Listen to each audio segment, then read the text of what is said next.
Les analystes qualifient ces élections de cruciales. Le parti au pouvoir, Russie unie, visant à maintenir sa majorité écrasante à la Douma d'État, le Parlement russe. Le sondage fait suite à des mois de pression contre l'opposition libérale et démocrate dans les rues et contre les médias indépendants sur Internet, rend les militants politiques profondément pessimistes. C'est même discutable si on peut parler de l'opposition en Russie.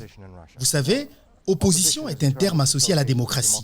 L'opposition siège généralement dans les parlements ou dans les studios de télévision, peut participer aux élections.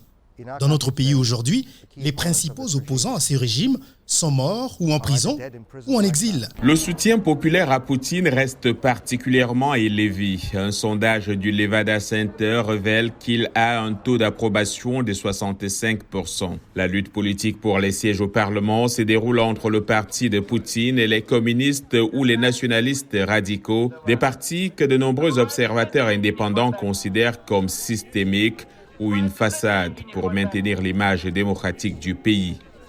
Nous avons actuellement deux partis communistes à la Douma, LDPR et Faire Russia. La Douma est-elle pour autant devenue un lieu de discussion? Non, depuis longtemps. Non, depuis déjà plusieurs sessions. Malgré les pressions exercées contre des candidats critiques à l'égard du gouvernement, le seul espoir de l'opposition se trouve chez les partis libéraux comme Yabloko, le Parti démocrate russe et certains candidats indépendants qui ont réussi à participer à ces élections.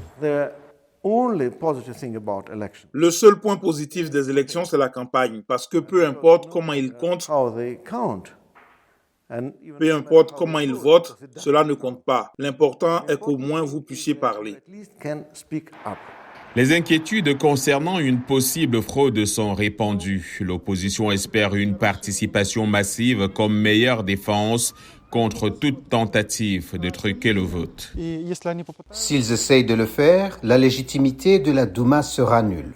C'est pourquoi il est nécessaire de mobiliser nos supporters, malgré tout. Mais les premières indications font croire à une faible participation électorale, avec peu de candidats de l'opposition en lice et une apathie des électeurs généralement élevée.